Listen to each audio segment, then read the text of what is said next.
So, halo-halo mga kamamshi and everyone. So, today busy talaga tayo. So, I'm sure maraming mga kamamshi natin out there na relate today, mapa businessman or simpleng handaan mga kamamshi. So, ayan po.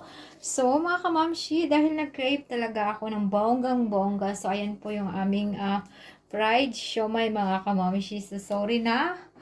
Again, hindi po ako nakapag video sa inyo kung paano ko siya mekos-mekos mga kamamshi.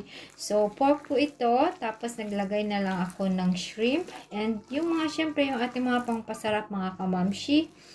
So, ayan. I-mekos-mekos natin ng maayos para masarap later.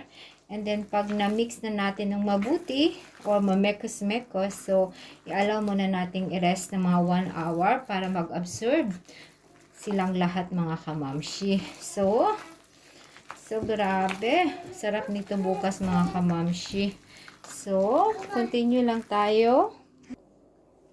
So, ayan mga kamamshi, na mekos-mekos ko na po yan ng maayos. So, allow lang muna natin mga 1 hour bago natin siya ibalot mga kamamshi.